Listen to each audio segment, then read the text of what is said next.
I nearly always begin anything I do with Nietzsche, on Nietzsche, with a reading of this passage. It's a very important passage. It's from the Gay Science. It's passage 125. It's probably the most famous passage from Nietzsche. It's often referred to as the death of God passage, and you'll see why. So I'll give a try at reading it. Reading passages is not my greatest skill. Okay, it's called The Madman.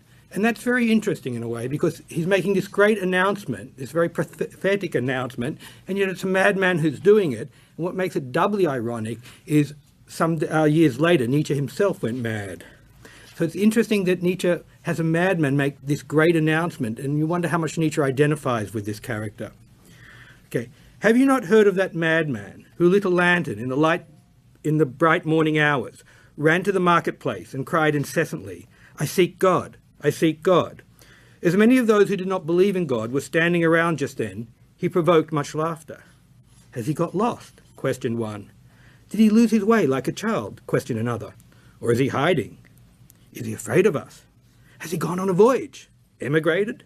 Thus they yelled and laughed. The madman jumped into their midst and pierced them with his eyes. "Whither is God?" he cried. "I will tell you. We have killed him, you and I. All of us are his murderers. But how did we do this? How could we drink up the sea? Who gave us the sponge to wipe away the entire horizon? What were we doing when we unchained this earth from its sun? Whither is it moving now? Whither are we moving? Away from all suns?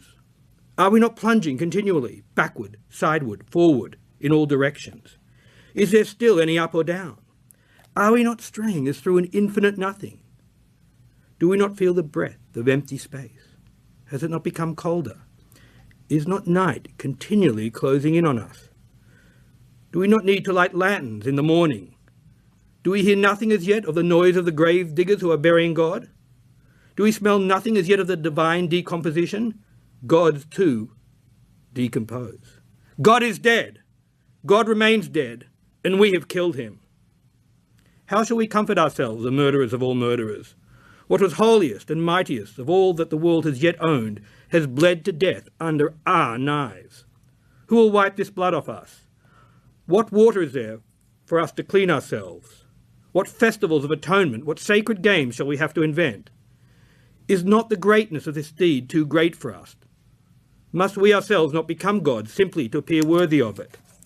There has never been a greater deed, and who is ever born after us, for the sake of this deed, he will belong to a higher history than all hitherto history.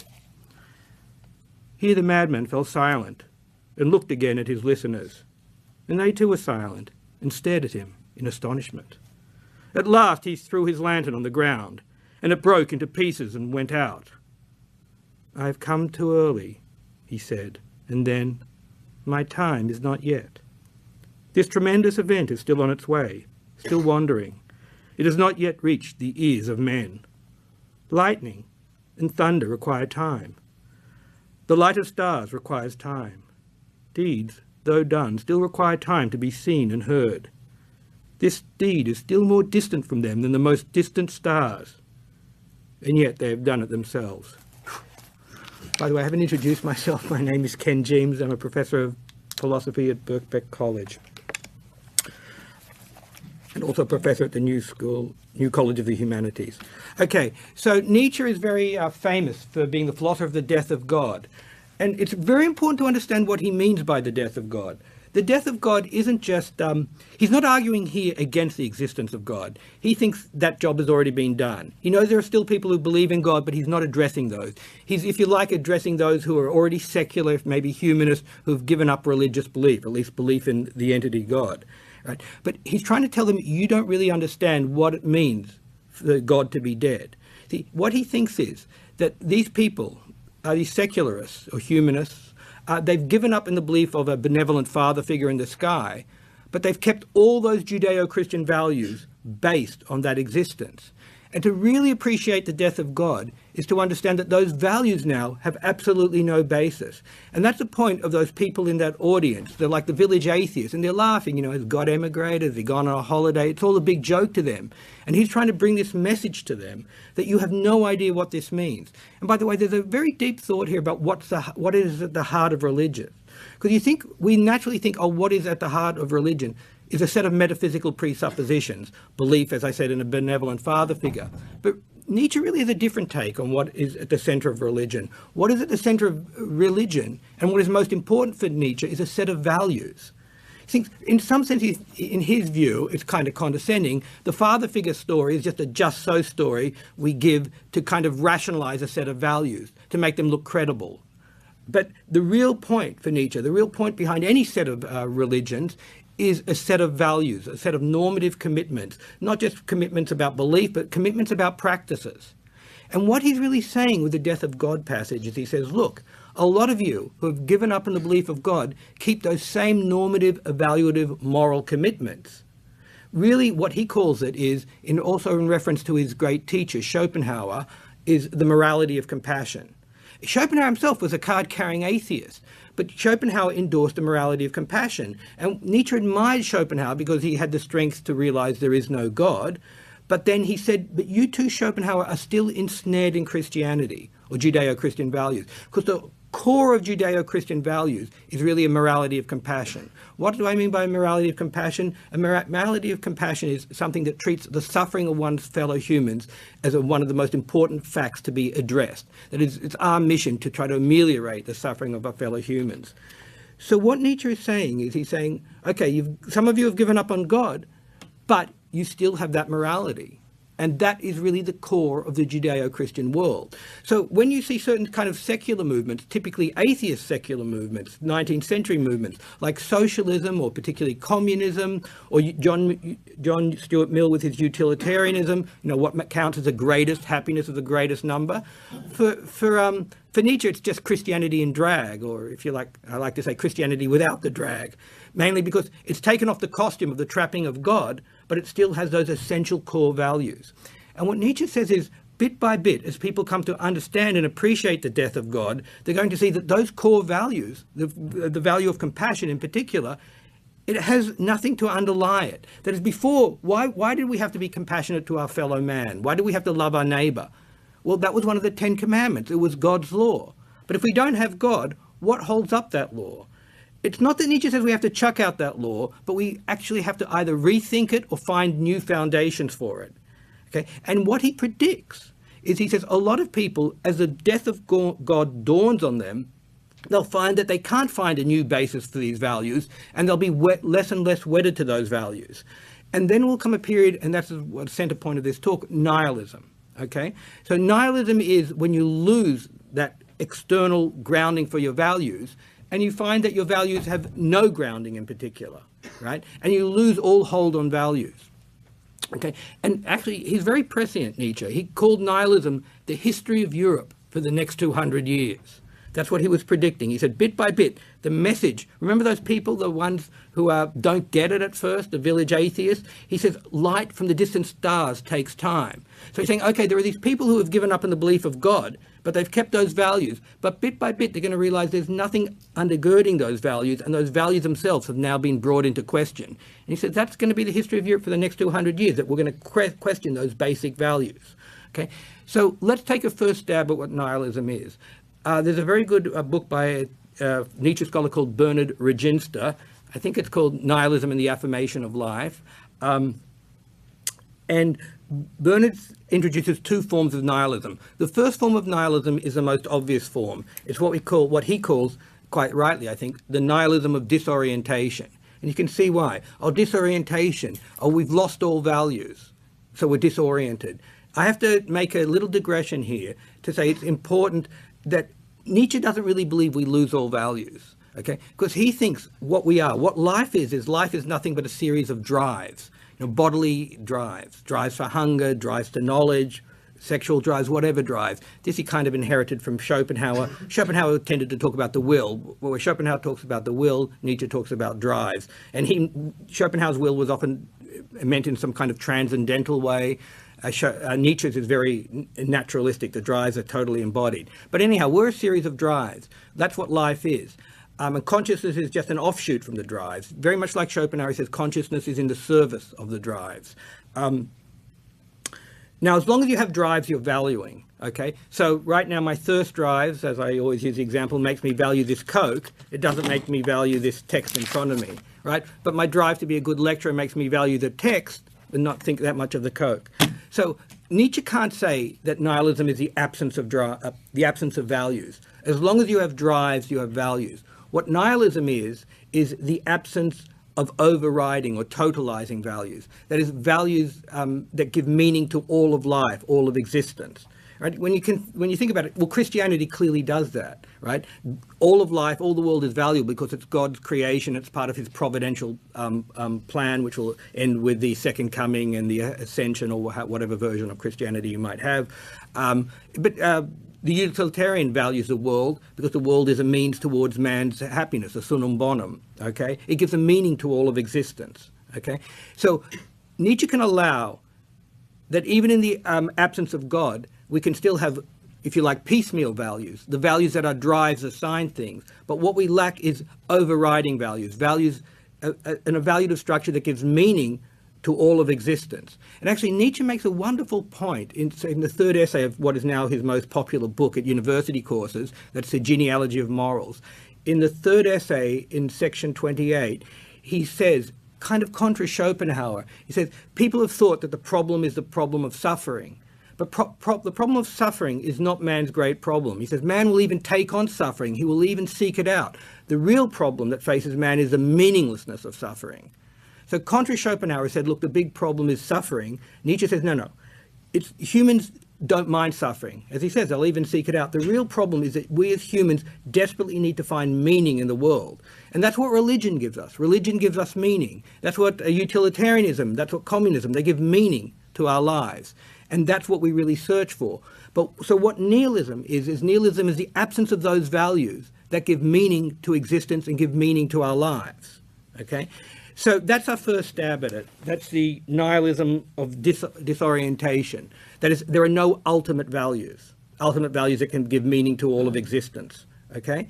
Now, actually, Reginster, in that book I mentioned, Nihilism and the Affirmation of Life, it's probably not the right title. I'm not great at remembering titles.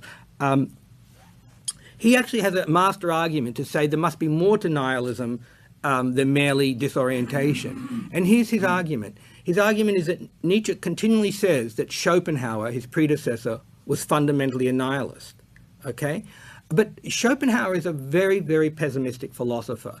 I'm not going to go to the full story of Schopenhauer's pessimism because it's rather complicated, but the short version is that Schopenhauer said humans are always going to be suffering because we're always at the behest of the will, what Nietzsche would later on characterize in terms of drives, and we're always willing something. And when we will something, I will a coffee right now, I could do with it to perk me up a bit. If we will something like a coffee, that means we lack a coffee. And if we lack it, that's kind of, in some sense, painful. It's something we don't have, something we'd like to have. We feel regret. We feel, if you like, some kind of sorrow, pain, whatever, depending on the object that we're specifying as the lack. Okay? And what Schopenhauer says is, look, we're always lacking something. That's when we have a desire or will towards it. And that causes some degree of suffering, small or great. And what happens is when we satisfy that will, all that happens is we no longer have that desire for that object, and it's completely negative. There's no positive pleasure in it. It's just the ceasing of that will, and then the next will comes, and then we feel displeasure because we haven't satisfied that will. So it's an endless cycle of, willing and then satisfying the will and then finding the next will. So we're on this endless treadmill of suffering, according to Schopenhauer. I'm not saying I buy into that. All I want to put on the board is that this notion of Schopenhauer's that life is irredeemably suffering. And then Schopenhauer makes the value judgment. He says, and he endorses what famously is called the wisdom of Silenus. Silenus was a Roman orator, I think of the 2nd century AD. Silenus said, no, I'm getting Silenus mixed up. It's probably Celsus who said this. No, it's Silenus, sorry. Silenus said, when he was asked, what is a good life for man? He said, "O wretched mortals, the best is for you never to have been born, the second best is to die as soon as possible. Yeah, I know, he's cheery, happy-go-lucky kind of guy. Anyhow, Schopenhauer endorsed that, right?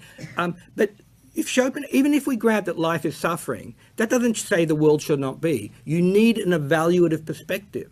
So what a lot of philosophers have said is Schopenhauer has a hidden premise that what justifies life is happiness, but since there can be no happiness, life ought not to be. But that means he can't have disorientation, because remember, disorientation was the belief that there are no ultimate values. But Schopenhauer's an ultimate value, happiness, or the predominance of pleasure over pain, or something of that calculus effect. So Schopenhauer is not disoriented, he's just, if you like, pessimistic. So Regenster introduces a new form of nihilism. He says, look, there is disorientation, that is a nihilism that says there are no ultimate values, but there's also something called the nihilism of despair. Despair is the belief that there are ultimate values, but they cannot be realized, which is exactly Schopenhauer's position. Okay, so now we've got two nihilisms on board. And I think it's fair enough to say that Nietzsche does characterize Schopenhauer as nihilist, and he does have this other form of nihilism, that is despair. Okay, but I've got a couple of questions. First of all, the first question is, look at disorientation and despair. Disorientation is the claim there are no ultimate values, right? Despair is the claim there are ultimate values, but they cannot be realized.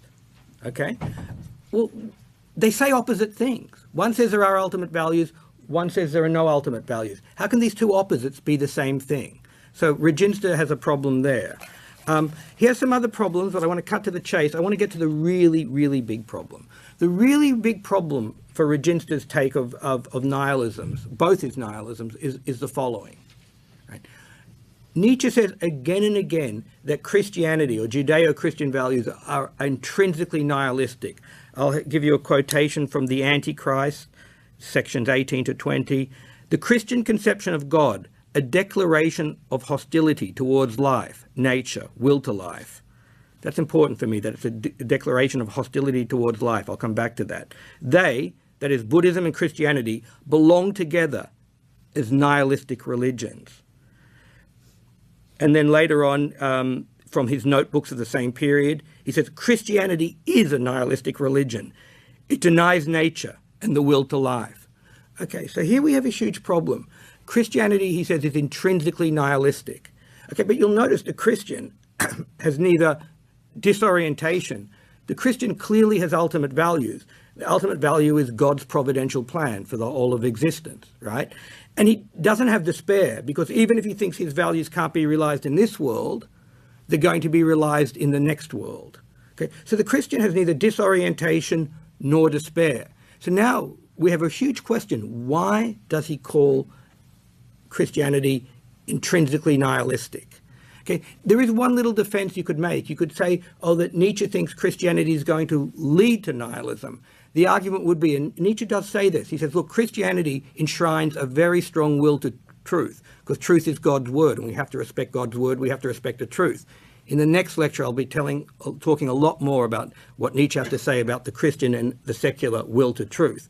But anyhow, the argument would be, oh, Christianity enshrines a will to truth, and it's a will to truth that eventually comes to get us to see that God does not exist, and that's what leads us to nihilism. So that would be a story about how Christianity leads to nihilism. But that is not what the text says. The text says Christianity at its core is nihilistic. And Regenster can't answer that with either despair or disorientation. Because the Christian, as I said, is neither disoriented, he has ultimate values, and he doesn't have despair. Okay, so what I think is really going on, to cut to the chase, is that Nietzsche actually has a deeper form of nihilism. Okay, and to put some pieces on the board, I'll mention the third argument I have against both those forms of nihilism. Both those forms of nihilism are belief. One is the belief that there are no ultimate values. The other one is the belief that there are ultimate values that can't be realized.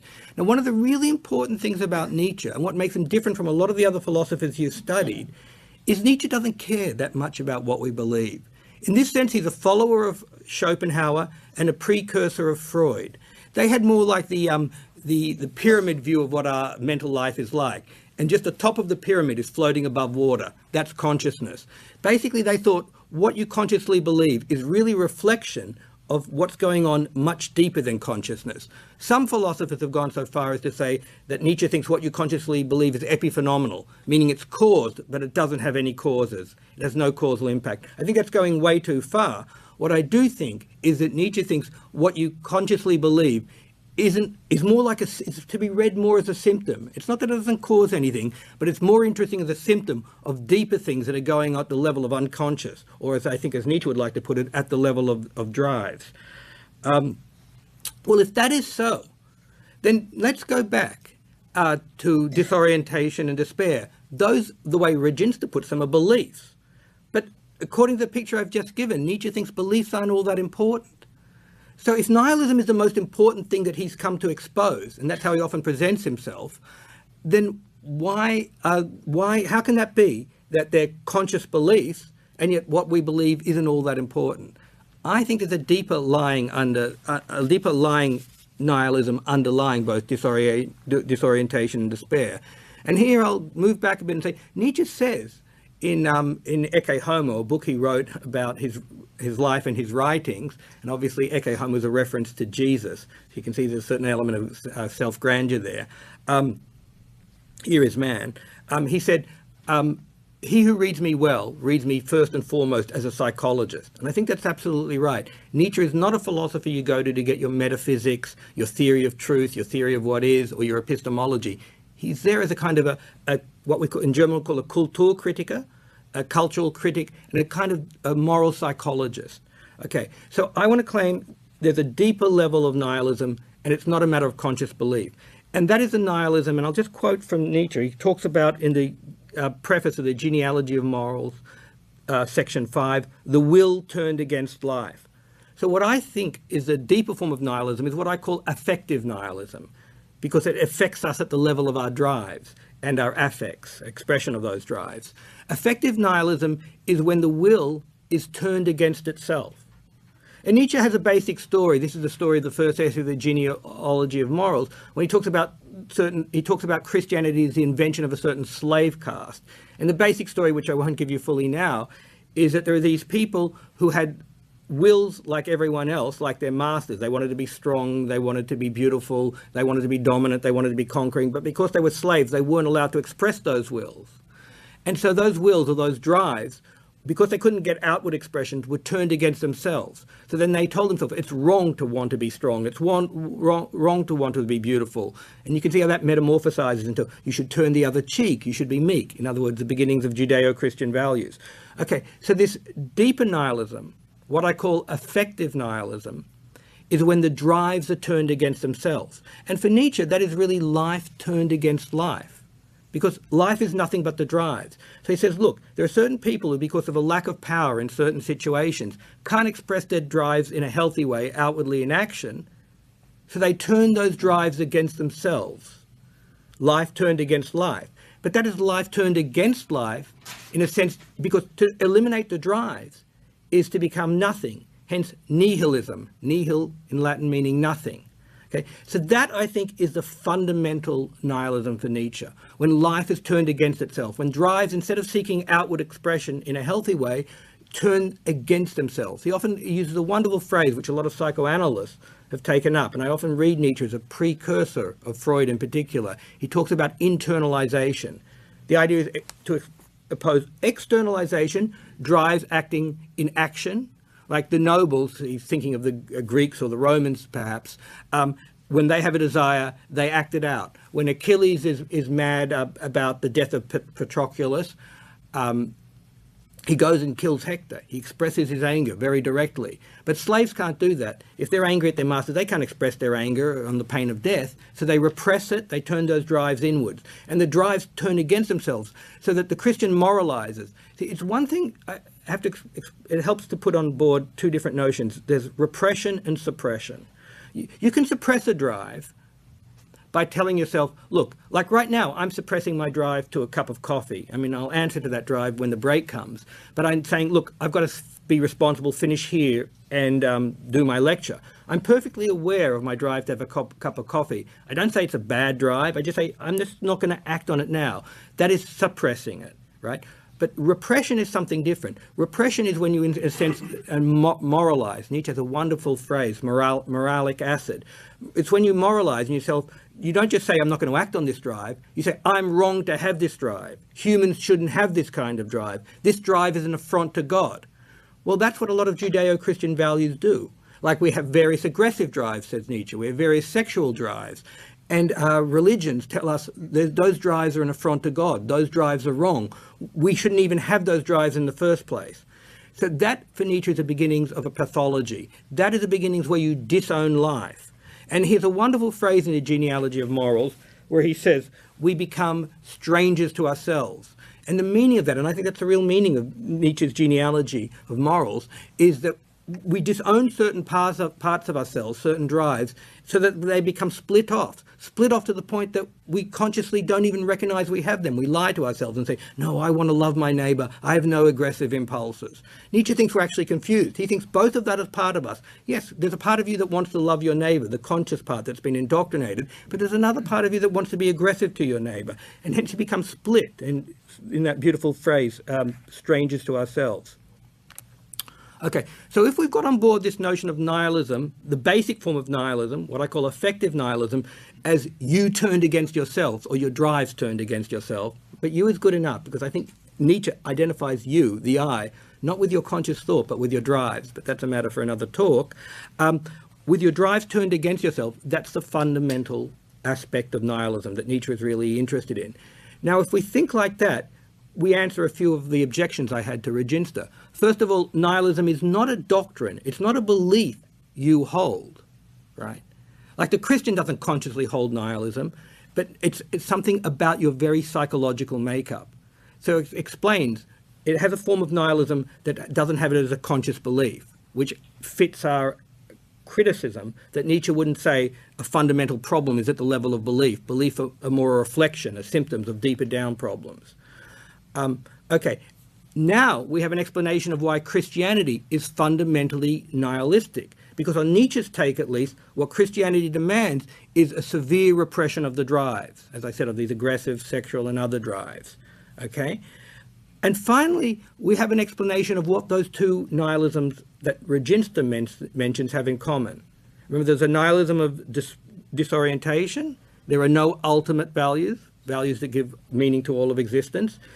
And despair, there are ultimate values, but they cannot be realized, the version that Schopenhauer ascribed to.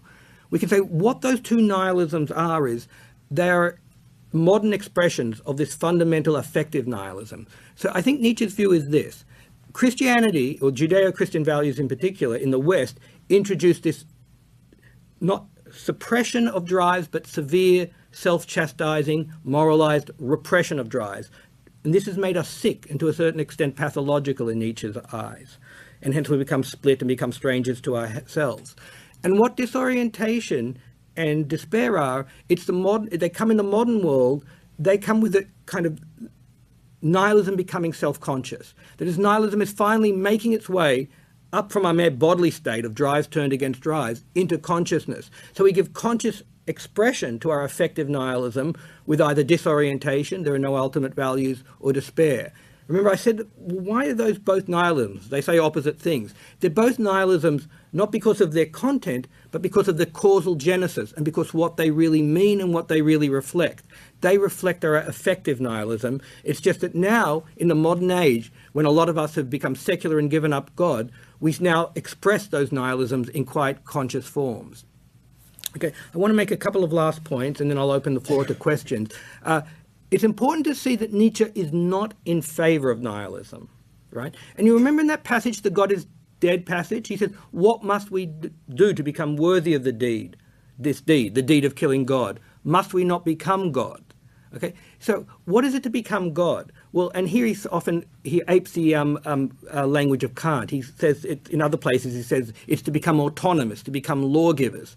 So the idea is, for Nietzsche, is that before we had this external authority giving us a law, and those of us who are strong enough to live through nihilism get beyond it. And Nietzsche said of himself, I'm the first person to live through nihilism and get beyond it, they'll be able to give themselves their own values. They'll become their own authorities. They won't need an external authority. And here Nietzsche is in some sense a precursor of the existentialists, people like Sartre, who hammered on this point that you have to become your own authority. Okay, so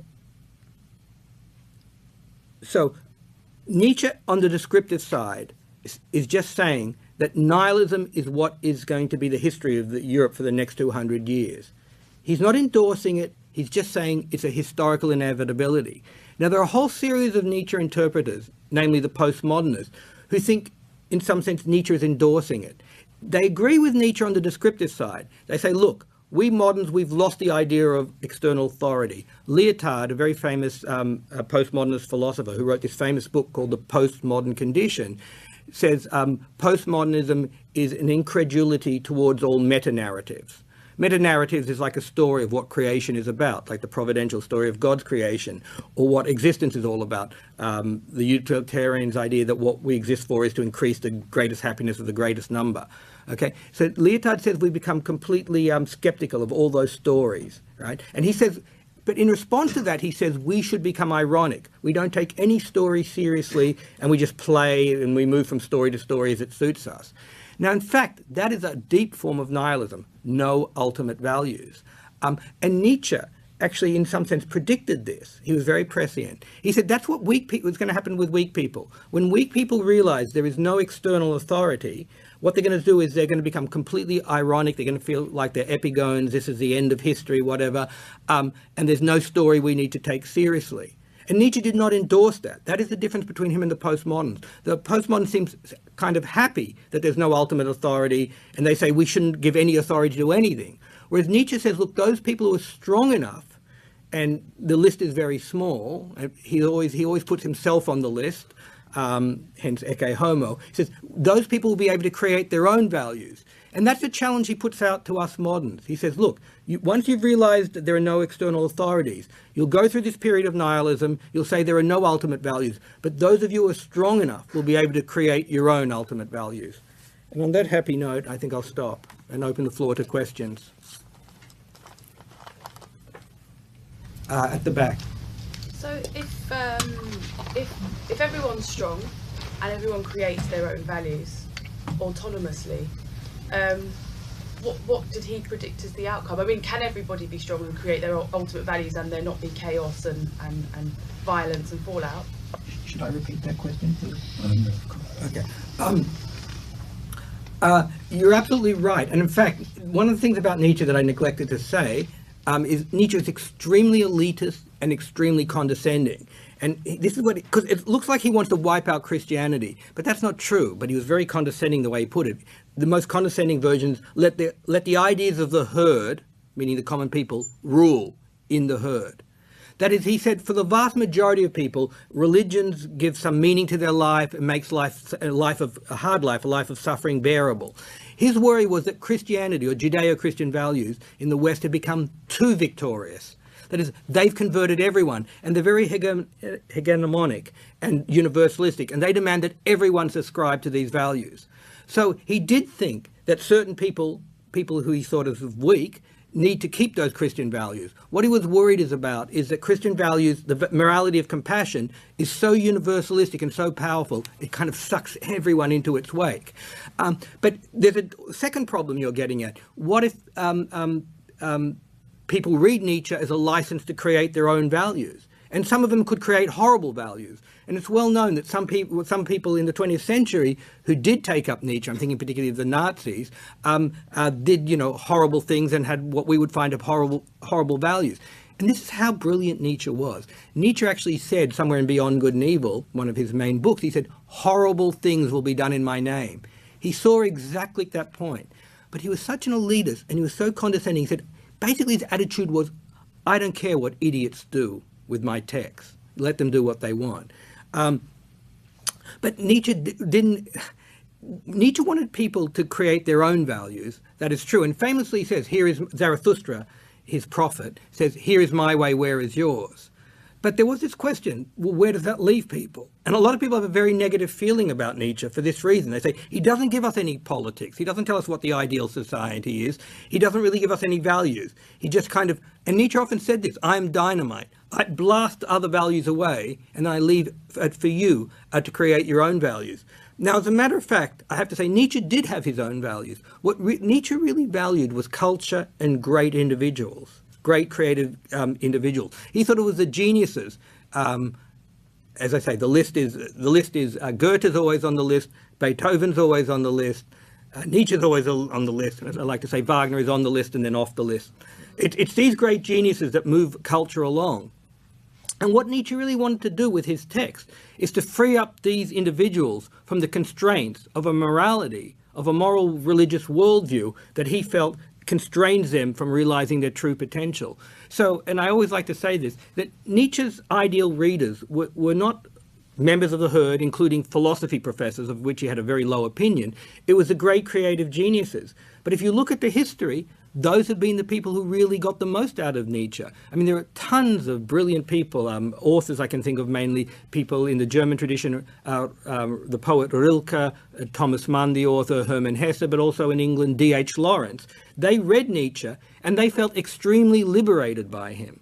So Nietzsche was a project not addressed to everyone, but addressed to a few, to liberate them. And the final thing I'll say is, when Nietzsche talked, for instance, about having power, he's often mentioned Will to Power, a book he never wrote, a book that he had plans for that his sister wrote. He didn't mean power over others. He fundamentally meant power over oneself. Remember I said we're strangers to ourselves, we're split off, we're going in different directions? Nietzsche said some individuals need to gain power over themselves so they can give themselves direction. That is what he really cared about. That's the ultimate exercise of power that he cared about. But yes, horrible things will be done and have been done in his name. I think there's a question here, and then we'll go that way. Yeah. Yeah. Just so with the God is dead, he's projecting a nihilism, or he's predicting a nihilism that's going to happen for the next 2 centuries. He says. Mm-hmm. But isn't that a liberation from the self-defeating nihilism that exists in the fear of God?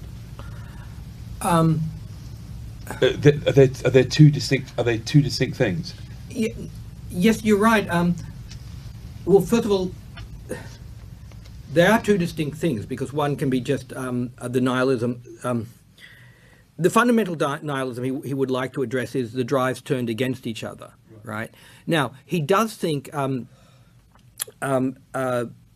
people who have accepted the death of God, like the utilitarians, etc., who care about happiness, who are involved in the morality of compassion, can still have that effective nihilism, okay? But I think the really important point you're getting at is that I said Nietzsche doesn't endorse nihilism. I really should have said maybe Nietzsche doesn't endorse nihilism as an end state, but he does see it as kind of a necessary condition we need to get through. That is, we have to go through a particular disorientation and despair so we can address the underlying nihilism, right? But it's really addressing the underlying nihilism that he wants to do, that is that effective nihilism. And he famously says, I think it's in Daybreak, or Dawn as it's sometimes called, we have to think differently in order one day, perhaps long in the future, to feel differently. So the idea is we'll give up, maybe we'll create values of our own kind, and maybe we'll do that consciously, but one day this will we'll get to the deeper level, the effective level. So it would be a long and painful process. It's a long and painful process. process. One. Hopeful. Yeah. See, if what happened is we go through nihilism and we just end up at postmodernism, that would not be a happy result for Nietzsche.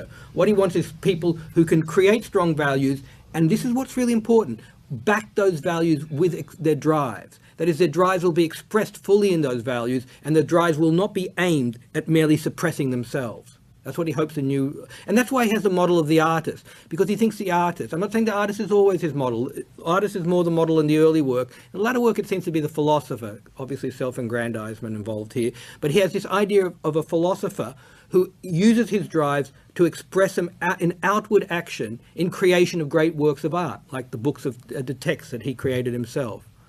Sorry, there were questions up there, yeah. In reading Slavoj Žižek's interpretation of Christianity, he sort of seems to argue that Christianity is almost like the only method to attain true atheism. that Jesus is almost God's way of removing himself as the big other, and thus we're sort of faced with what he calls the precipice of freedom. In terms of the end of ideology, I think you mentioned the end of ideology, the end of history. Yeah. Can Nietzsche be sort of used to understand now what we might sort of say is capitalism's replacement of God? So there is no other way to see sort of economic life or an economic ideology outside of capitalism. So, God, it's a complex question, and there's a lot going on there. Sort of talks about desire. So, Yeah. in terms of capitalistic desires, Okay. we sort of go out and we're played on all these things, sexual desires, through advertising and marketing, and so God seems to sort of moved out of the way, but it's almost now capitalism has become the God, if you like. Okay, remember I did briefly mention that Nietzsche in some sense agrees with that version that Christianity brings its own demise, because of Christianity really enshrines an incredibly strong will to truth, and will to truth is the one thing that leads us to see there is no God. So that part he agrees with. But on capitalism, let's go back to nihilism. Nihilism is the absence of overriding meaning, that is meaning that values that give meaning to all of life. Now, there can still be people who say value a good career, value their family, right? In fact, Nietzsche characterizes these in section 5 of the preface of Zarathustra, or Zarathustra characterizes them as the last man. And Nietzsche is and Zarathustra are extremely despondent. In fact, it's because of the last man. This is a man who, he says famously, what is a star, and blinks. That is, he has no great heavenly overarching values. He's just got his ordinary little values. And Nietzsche is in despair of that. In fact, Zarathustra, in the end, in that book, he can affirm all of existence. And Nietzsche writes in some of his letters, I'm not as strong as Zarathustra. When I look at the last man with his petty desires, I can't affirm all of existence. He saw that distance between himself and, if you like, his alter ego. The thing about capitalism is, on Nietzsche's view, capitalism enshrines the no great meta-narrative. Right? It enshrines. It's still. Remember, I said nihilism can't be the absence of all values, because our drives give value. Well, capitalism is like a lowest common denominator of just answering our basic drives, drives towards family, drives towards career, etc. But it doesn't look for an overarching meaning. And Nietzsche found that an object of extreme despair. And some people have argued, my colleague Simon May has argued brilliantly, to say, in the end, Nietzsche was still a Christian, because it's fundamental to Christianity, or it's fundamental to religion, to look for a value that gives meaning to all of existence. Why can't we learn to live without a meaning to all of existence? Why can't we just have our petty drives, a drive for a family, a drive for a career, a drive for a better job, whatever, a bigger car or whatever? Well, I think Nietzsche's real objection is really that he thinks that is not the way forward to really great creative individuals. I think at the end his core values are always culture and great individuals that move culture. And he saw this effect of capitalism, the enshrinement of the most basic drives, and no looking for a meta-narrative that give meaning to all of existence, as enshrinement of the lowest common denominator and something antithetical to great culture and great individuals. I'll go here and then there. Yeah, yeah, go ahead. Yeah, sorry. So one quick question. With regards to these strong people that he referred to, is that called the Übermenschen? And another one is that, does he tell us to follow our drives in order to find that meaning and value? Well, okay, there are two big questions here. The Übermensch is mainly, it's mentioned very little in Nietzsche. It's mentioned in Zarathustra. The best way to think of the Übermensch is, as a scholar, John Richardson, a Nietzsche scholar, in his book Nietzsche System said, he said, look, Nietzsche, when he talks about masters in the genealogy, he talks about people with very limited drives, but they're expressed directly in action. Whereas we moderns, who are much more interesting than those masters, because we're a collection of drives, often conflicting drives, hence we're strangers to ourselves, we have parts of ourselves that are split off, we have drives going in, we're complex, which he admires, we make man interesting.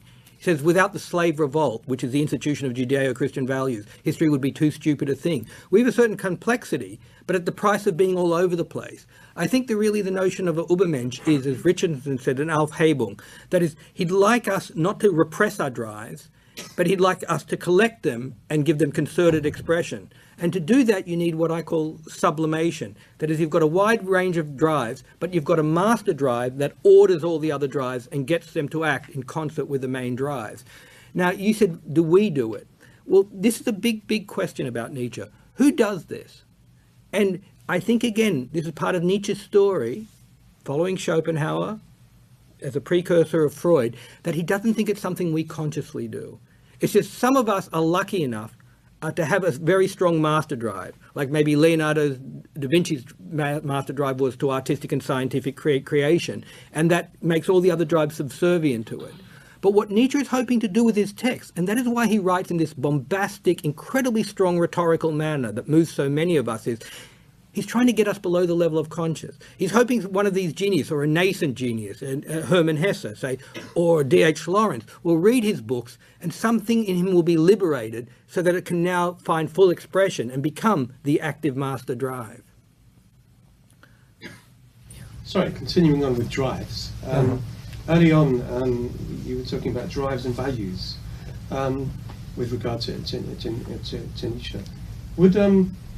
Would a biologist or a post-Darwinian say that drives have values? Or would they say that drives are value-free? Well, I think the basic idea here is, I can't answer so much for the post-Darwinians. They certainly say the drives functionally impel us towards certain things. But the point I'm trying to get at is, on Schopenhauer and Freud and Nietzsche's view, we have conscious values, we even have unconscious values, but it's our drives that are the root cause of all these values. It's our drives that make us value things, right? I think it's also fair to say more directly, our drives value things, except the worry is it turns them into little homunculi, little people, because we think of drives valuing as something that a conscious agent does. So if you're very much worried about the homuncular problem, which I think in the end can be answered, but I'm not going to do that here because it takes a long lecture, you can think, okay, maybe the drives don't directly value, but they are the cause of us valuing. Right? If I didn't have the drive if I didn't have the hunger drive or the thirst drive, I just wouldn't value this Coke at all. And the point about, the point about Nietzsche is he thinks our drives are the seat of all our values and the ultimate cause of all our actions. This is in great contradistinction to Kant. Kant talked about if you're merely at the mercy of your drives, you're what he called heteronomous. You can't be moral. He said to be moral is to overcome your drives to a certain extent. It's to become autonomous and just to be if you like, a monster of pure reason. That you do something not because your drives impel you towards it, then you're not acting morally. You're only acting morally when you act purely because your reason tells you it's your duty to do X. But Nietzsche and Schopenhauer and Freud are all of the view that all your actions are ultimately, using Kant's language, heteronomous, driven by your drives. Yeah.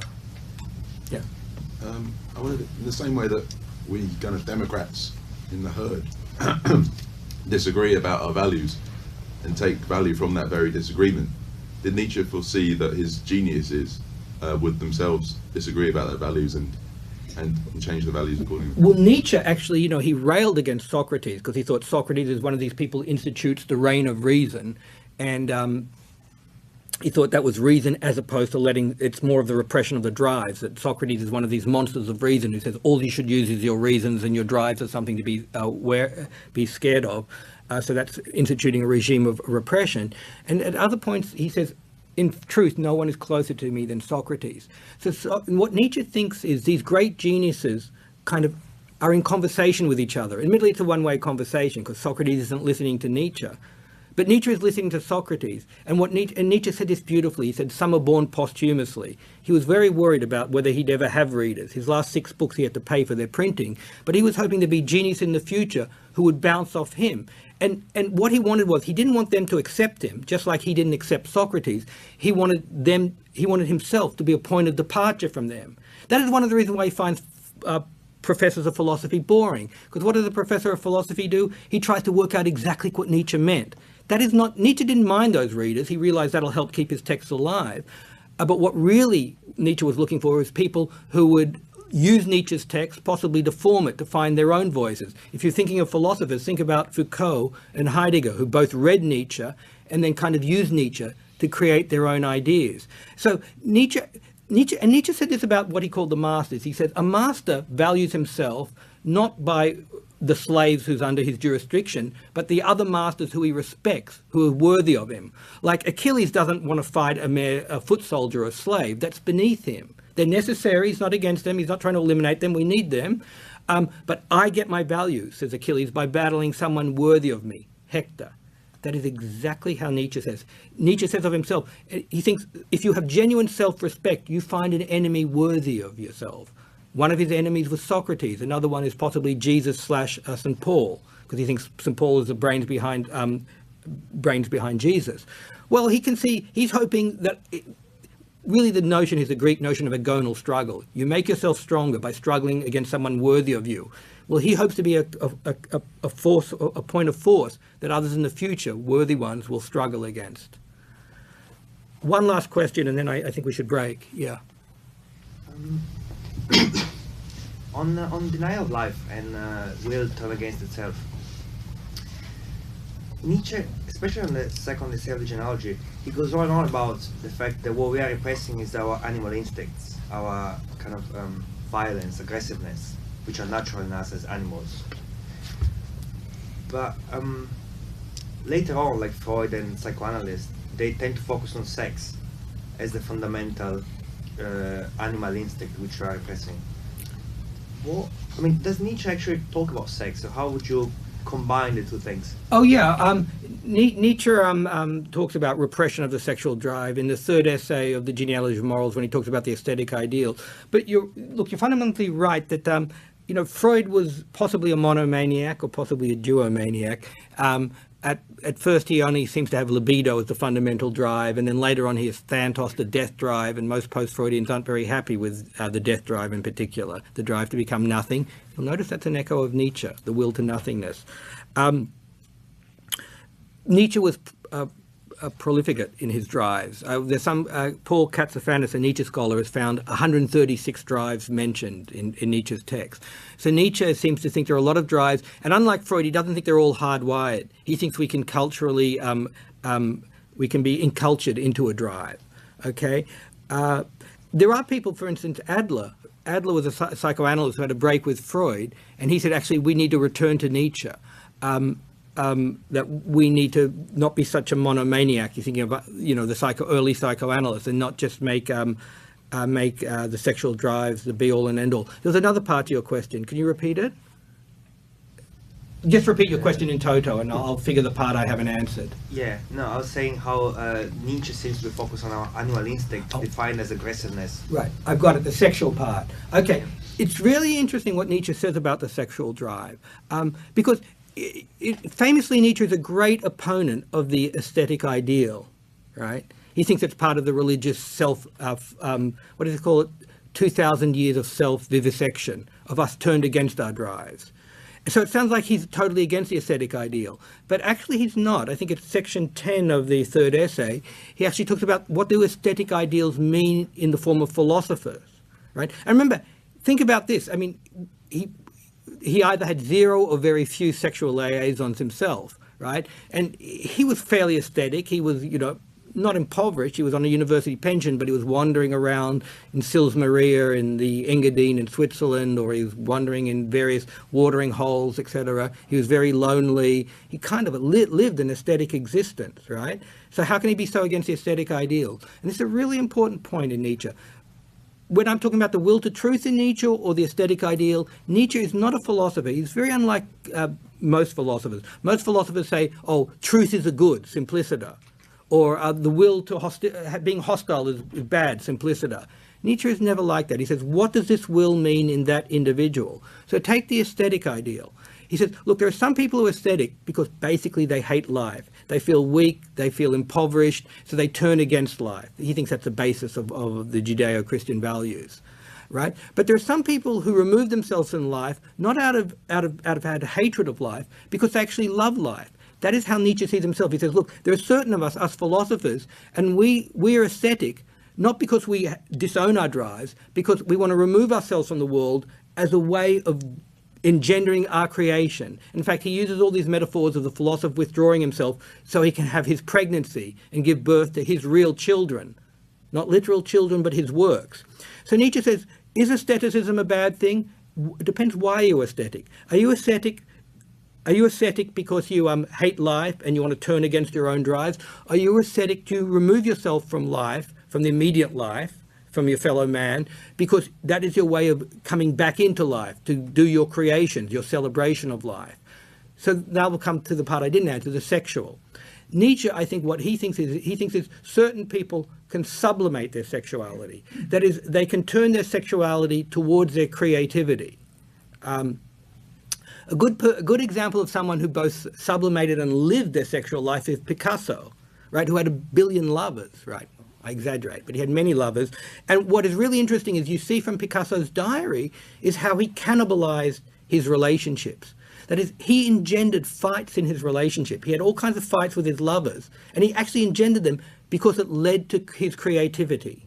It expressed itself in his artistic work. So his primary drive was towards his artistic work, and he was not ascetic. He didn't renounce sexuality, but he redirected his sexuality and used it to enhance his creative work. So what's Nietzsche's view on the sexual drive? He thinks it can be employed in a certain way.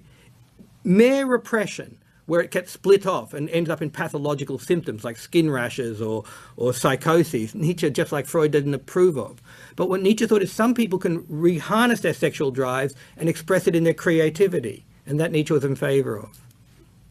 Actually, we do have times. Does anyone remember when this session's meant to end? I wrote times down, but at 11. Okay, fine. Let's go to 11. That's fine by me. Are there other questions? Okay, if there is not, I want to put one more piece on the table, which I didn't in the lecture because I only had so much time. I'll keep talking until there's a question. That's my practice.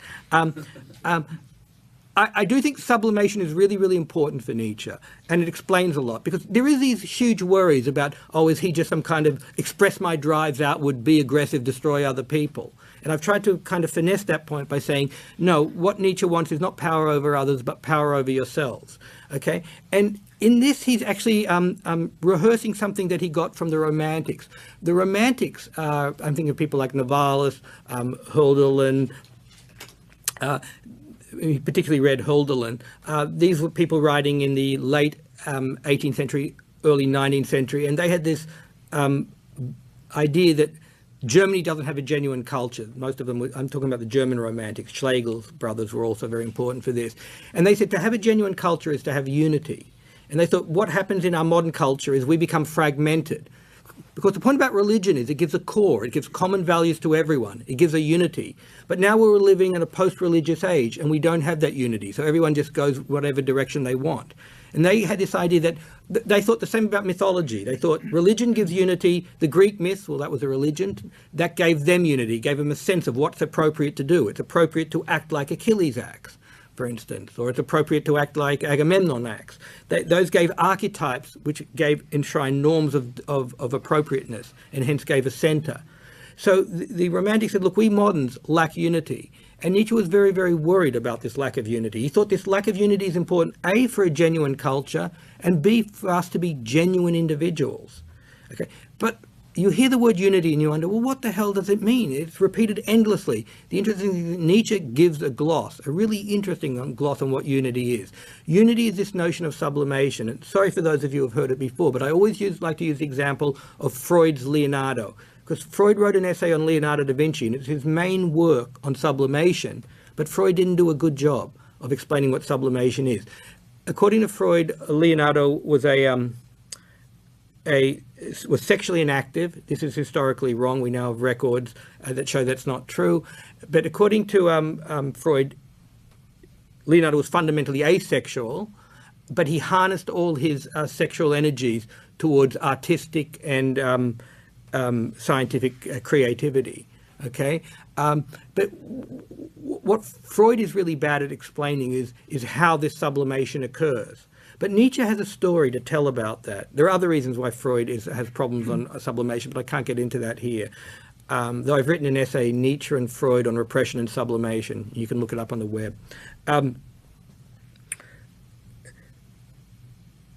Nietzsche's version of Leonardo would be the following, and in fact he actually talks about Leonardo in some notes and says roughly the story I'm going to say. That is, we said Leonardo had a master drive. His master drive was towards artistic and scientific creation. He had other drives, a sexual drive, and let's say his main sexual drive was towards sexual congress with young boys. Okay, that's the way Freud seems to tell it. Okay, well, what happens is, with sublimation, with repression, you merely repress that drive. Maybe you're asexual, and maybe you come out with weird symptomology, skin rashes, whatever.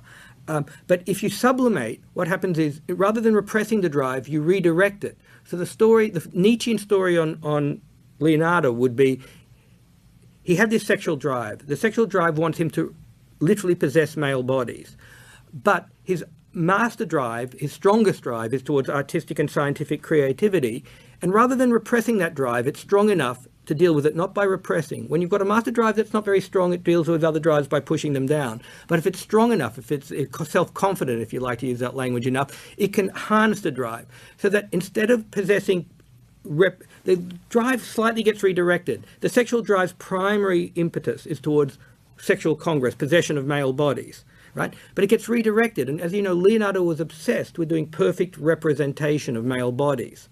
So in a way, that's harnessing that sexual drive, but it's redirecting it to an aim that is now consonant with the master drive. Because possessing perfect representation of male bodies, he did all these diagrams of perfect male bodies, no diagrams of perfect female bodies. In fact, notoriously he often got the female body quite wrong.